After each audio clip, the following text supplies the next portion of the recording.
Good morning, I'm meteorologist John Nodar with your morning tropical update on Tuesday, August 22nd. And boy, there's a lot happening out in the tropics today. We'll start with the closest to home, Harold. And you may be wondering, didn't we already have an H storm with Hillary? But that was in the Pacific with a different list of names. Harold is already moving on land in South Texas and is likely to continue that movement as the winds weaken.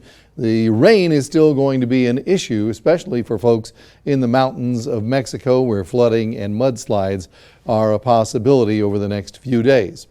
As far as our weather is concerned, there's been very little effect from Harold, but we do have a higher risk of rip currents because of the system, and that continues through today, but the risk will ease as we get closer to the weekend. So really, Harold's effects have ended at the water's edge. Here's Pensacola Beach. You can still see rough surf out there for the early morning hours.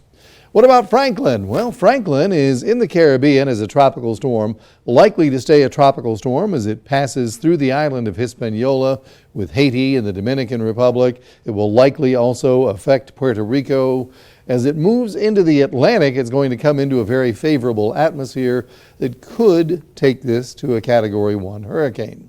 Meantime, here's Gert, and I think this is the last we're going to be talking about Gert. Maybe even by tonight, the low pressure will just be a remnant low, and there'll be no more Gert to talk about.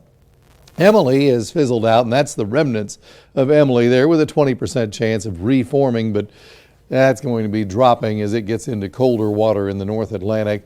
A medium chance that a low pressure coming off the African coast will develop into a tropical depression or tropical storm, but it stays out in the Atlantic. It should not be a threat to the U.S. mainland.